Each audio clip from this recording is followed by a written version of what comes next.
Hello Pisces, Sun, Moon, Rising at Venus signs. Kamusta kayo? Sana po nasa mabuti kayong kalagayan. Welcome back po sa Star Tarot. Kung bago kayo rito, welcome din kayo. Thank you sa inyong support. I truly appreciate it. God bless you all. Pisces, paunang mensahe ninyo ay Holy Amethyst. Ayan, Divine Alchemy. So, siguro ngayon, Pisces, napaka-powerful ninyo sa ngayon. Ano? You are the alchemist sa ngayon. Kung ano man yung isipin ninyo, magte-take action kayo and you will make it happen. So, sabi rin dito, focus on what you desire. Okay? Mag-focus kayo kung ano man yung gusto ninyong maging resulta, kung ano man ang gusto ninyong mangyari, no? Sa mga ginagawa ninyo, sa mga plano ninyo sa iba't ibang parte ng buhay ninyo. Focus kayo sa outcome so that malaman ninyo kung papaano ninyo to ma-accomplish. Magawa na ninyo ng paraan. When you take the first step, at least alam ninyo kung papaano ninyo sisimulan na makarating kayo doon sa outcome na gusto ninyo. We have Commander Ashtar, call to action, take charge. Okay? Mag-take charge kayo, lead by example and walk your talk. Okay? So, parang i-prove ninyo ngayon kung ano yung inyong sinasabi. 'Di ba? Gawin ninyo, then, kung ano ang inyong sinasabi. 'Di ba? Hindi pwedeng nag-a-advise kayo ng kung ano man tapos salungat noon ang ginagawa ninyo or salungat noon ang nangyayari sa buhay ninyo. So, lead by example. No? Pisces, yan ang panawagan sa inyo.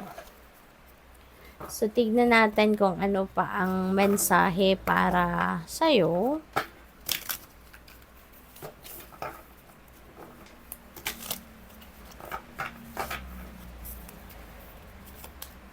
So, we have the walker, the unknown, a journey.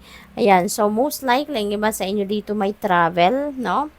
Ang travel na yan could be maaaring adventure yan, kasi the unknown, diba? So, maybe yung travel ninyo is adventure.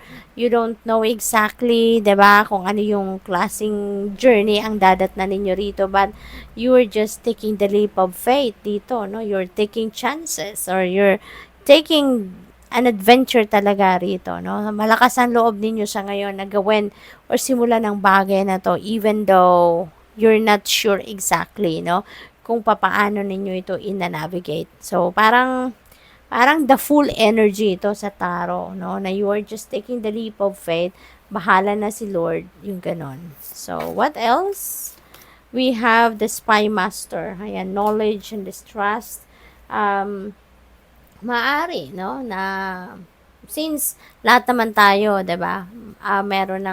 Marami din tayong alam, lalo ka na Pisces, you have gone through a lot in your life at marami na kayong natutunan. You are a person of wisdom na kaya marami na kayong alam sa buhay, no? Maaaring 'yon ang gagawin ninyo sa ngayon. Gagamitin ninyo yung inyong wisdom, magtitiwala kayo sa inyong alam, no? Sa kung anong natutunan ninyo in the past, no? As you head towards this journey, yun ang gagamitin ninyo. Yung wisdom ninyo, yung life lessons ninyo, yun ang ikakapital ninyo sa ngayon.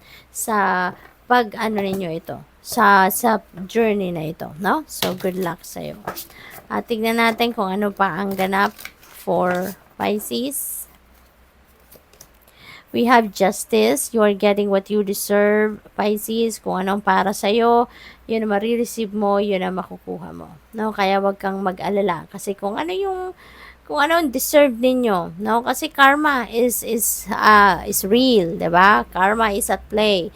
Then dito, kaya kung ano yung deserve mo, kung ano yung klaseng energy yung nilabas mo in the past, yun din ang ibabalik sa inyo ng universe sa ngayon. Yun din ang kanyang imamatch sa ngayon, no? So, what else? We have the Hierophant. Ayan. So, maybe yung iba sa inyo dito, seeking for advice from other people. Maybe you're seeking for mentors, for teachers, for spiritual counselors, a spiritual guide. Maaring ganon. So, siguro ang inihihingi ninyo ng advice dito is maybe regarding this journey, no? Maaring naghihingi kayo ng opinion ng iba, no? Input ng iba dito para kumbaga may mabaon kayo sa journey ninyo na ito, no? Na inspirasyon or motivation. Four of Voices, ayan, magpahinga muna kayo, Pisces. Maring tired na kayo, exhausted kayo physically, mentally, and emotionally. So, before you head towards this journey, magpahinga kayo so that you would be ready, no? Physically, mentally, and emotionally.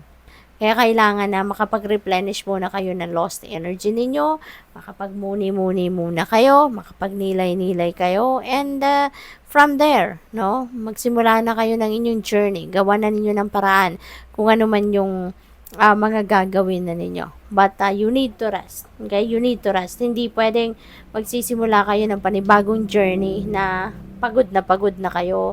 Wala na kayo sa focus, wala na kayo sa concentration. So, you can't expect a good result, a good outcome, no, kapag ganun kayo. Kaya dapat handa kayo, okay? So, what else? We have 10 of Inspiration. Tens represents endings and beginnings. Kaya, meron talaga kayong tatapusin din dito at meron kayong sisimulan, 'di ba? Na mga chapters sa buhay ninyo. Yung 10 of Inspiration na to, maaaring ito yung kinapagod ninyo. Kasi maybe this is taking a toll on you already, lalo-lalo na siguro kung physical na trabaho ito na siguro yung bang parang overwhelming task, siguro dito yung kinaharap ninyo. Baka pagod na kayo na puro na lang kayo nagtatrabaho, na overtime kayo ng overtime, hindi na kayo nakakapagpahinga, you don't even have time for yourself, you don't even have life after work, siguro, Pisces.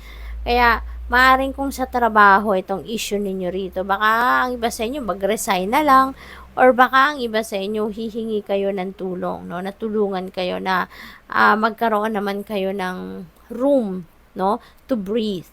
Yan.